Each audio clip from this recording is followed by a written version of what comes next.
Okay, I'm going to start from small to large, and this is the set of 8, I think. I have 6 here, and then 2 I used for some oil paint playtime.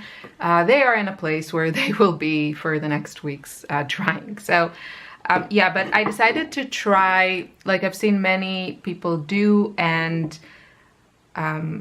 yeah, I've decided to try to start my process with kind of toning my surface. And what this does is, and I found this and I kind of proven it to myself that this is what I enjoy more, by playing around in my iPad in Procreate and like playing around with layers. And I really noticed that if you start with, I mean, this is not a dark color, but if you start with a dark color, it's so much easier to get depth in your paintings. But for someone like me who really likes very vibrant colors and bright colors, it does mean that, you know, you can only work with really opaque colors on top. So something to keep in mind. But yeah, so I decided to paint 2 of these with this color that I just got, and this is the So Flat Golden Matte Acrylic. It's basically acrylic gouache, which is just like acrylic paint with a matte finish.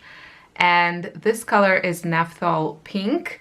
And if you're, you know, color obsessed like me, then you might enjoy this. So this is kind of, I don't know, it's that always elusive red, pink kind of watermelon-y color. And I think it's great. So the nice thing about golden is, you know, if you kind of fall in love with a color, you can get it in all of their formulas or in any one of their formulas. So if you prefer heavy body, you have it in the heavy body. If you prefer the high flow, you can do that. So this is a really nice kind of mid-tone warm pink. And I really, really like it. I have to play around with it and see how it looks when mixed with, you know, yellows and whites, but I'm guessing it's all good. I'm not super happy about it because golden is really expensive for me. But I know some of you are in the US, so I wanted to show you. And the finish here is gloriously matte and lovely. So these I just prepped yesterday in the evening. This is a really great thing to do either as warm-up or, you know, when you have time but absolutely no inspiration, energy, anything like that. You can still do some prep work, still put some paint to surface and, you know, feel artistic. Okay, so this one is, and I found this process, you know, these are like these cheap wooden blocks. It's just a really good way for me to really get to know my colors, which again, it's borrowing from my watercolor journey, is something super important for me. So this color is this vermilion red from this brand, the Flash Colors. Don't know how to call them. And I missed a spot here. And as you can see, it's like a super, my applicator was not completely clean, and I don't mind that for the background. I think it just gives it some depth and interest, so I'm okay with that. The color is, it's nice. The color is nice. I'm not sure, like I have to see how it looks next to other colors and maybe mixed with white, but the finish of these is wonderful. And it is, you know, if I'm using pure paint, if I don't need to mix it, it's really nice to like dip my brush in the lid or even in the paint. I like that, which is also something important to me, like the whole process. So this is this color, Naphthol Red, Vermilion Red. And I think you can see like how pink, I mean, when you look at it like this, yeah, I guess it looks pretty pink, but especially compared to the red, suddenly it's very, very pink, and this one looks very, very orange. So I also find that fascinating how colors change depending on what they're next to. And then my current obsession, which you'll see, this is prepped just like this canvas with indigo from Lucas. So super happy about this blue, really, really loving it with all of my other colors, and especially with kind of peachy tones. I'll show you my little playtime in my Creative Revolution journal planner. So this is prepped also, like the bottom layer is the indigo from Lucas. And I just love how these are kind of neon, so they don't really read on screen, but I really love how it looks with these like really, really warm, peachy, fluorescent red colors. So loving the indigo color, super happy that I got it, and will definitely, like with these colors, you can't see, yeah, maybe a little bit, it's fluorescent, so the camera messes it up. But really, really loving how that combo is looking. And you can see with these just like unprimed wooden boards, even if I add a regular acrylic paint, it still has somewhat of a matte finish, just because I think a lot of the paint sips, like is absorbed into the wood. So it works for me because I want that matte look. This color is so gorgeous. It's showing up lighter on camera. It's much deeper and a little bit greener in reality. And it is this color, again, from this brand, and this is called the Veronese Green Hue. This is beautiful. It's like, I'm not even sure what I would want to paint on it, like what would look great. I think the general kind of guideline that I think would make sense for me is to do the toning with a color that is complementary to my main color. And so with the green, I would probably want to do a painting that is mostly reddish, or in my case pink, because I don't really use red. But this, since this is kind of a more cool green than maybe like a warmer pink, so, you know, something like with these colors. And then the background would kind of peek through. So that's the general idea. And then with these ones, I thought maybe something, let's say this is somewhere between red, like red orangey maybe. So the opposite would be like a green blue. I thought maybe do like a little seascape on these. I'm not sure. And then this one is also super inviting. This is the magenta color from the Flashe. I don't know, help me. And it's just such a beautiful deep pink. This kind of makes me want to just paint some like abstract with blobs of color and have that gorgeous, gorgeous pink shining through. I don't know, I'm kind of thinking maybe I should also add some, you know, like even deeper. Look at me, so spontaneous and fearless. Like maybe some deeper violet colors. So, I don't know. What is, could do like also a floral, like a little vase that is mostly greenish, like golden green, and you know, that would be complementary to this pink. But again, coming back to how satisfying it is to work on cradled wood, and how frustrating it is that it's pretty much, I think it's like one of the most expensive surfaces I could have picked. for my go-to. Don't I miss expensive watercolor paper now? Sure do.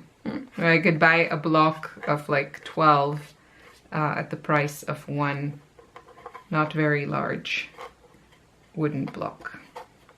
Good times, good times. Okay, so anyway, I think inks are also fun because, you know, it's more like staining the wood and you still get that very, very matte effect. Okay, so that's what I've been doing with these. It just took very little time yesterday evening.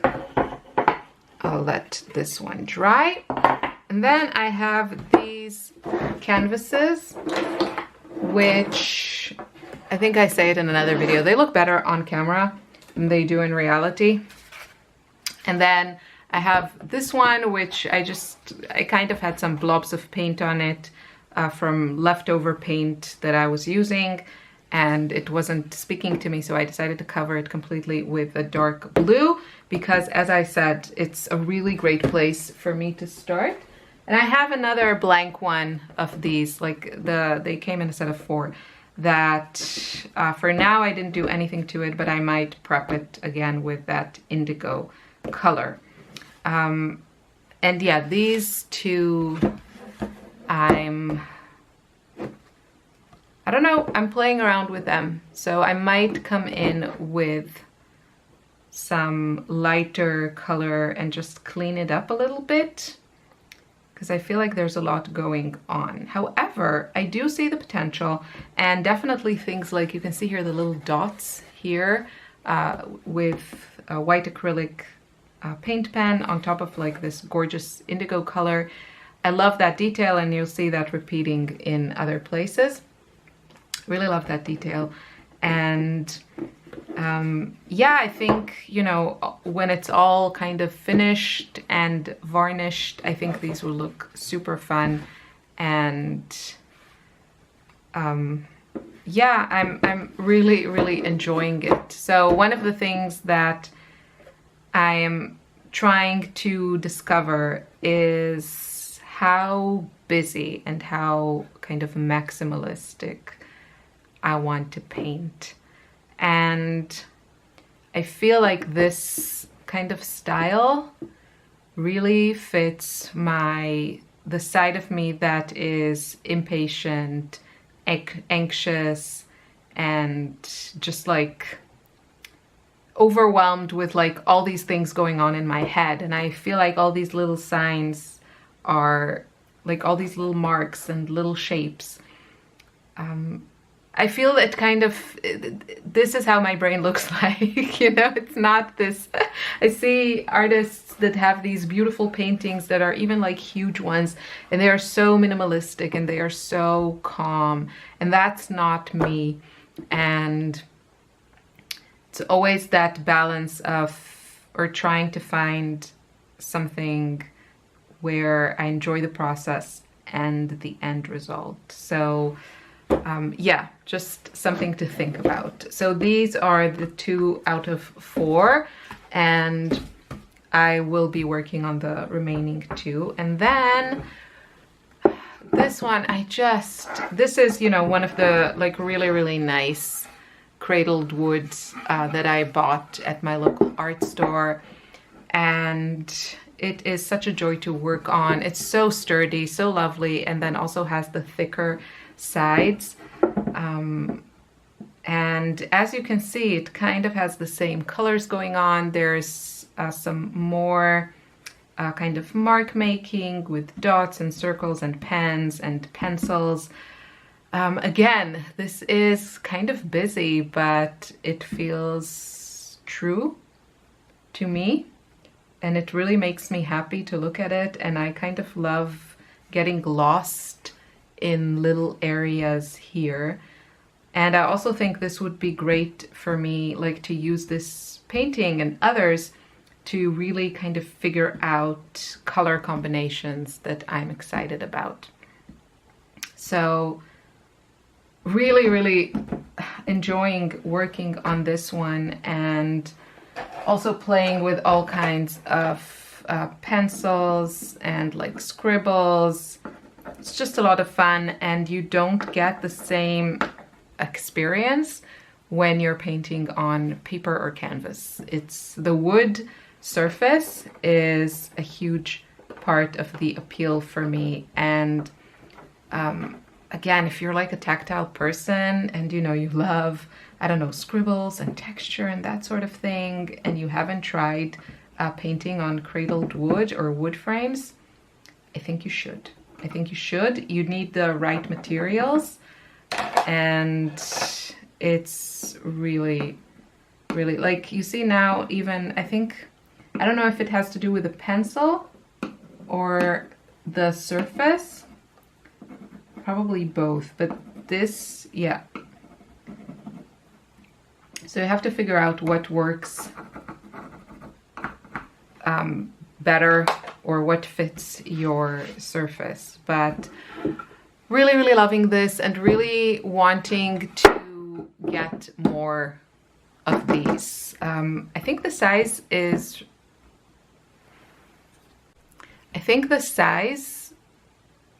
really nice for me to work on, and it's a good place also for me to prepare for larger canvases, which is what I would like to do next month. With, you know, if I want to paint larger, I can't really paint on cradled wood. I don't even know if they make them very large, and it's super heavy, and I can't even imagine how much it would cost. So yeah, but I can definitely play around with color composition and all those things. Loving this. And then I have 3 canvases. I've been also working on them, and this one is the one that I will tackle very soon.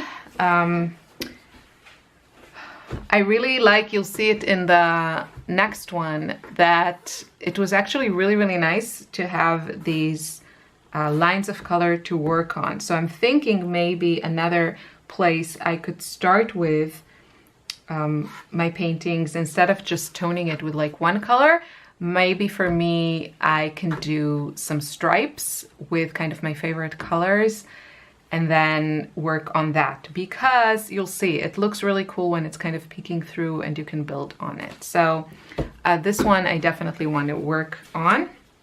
And then here, so this, as you can see, like compared to the other ones, like let's say compared to this, you definitely kind of see all the details here, and I can see how much it adds to it.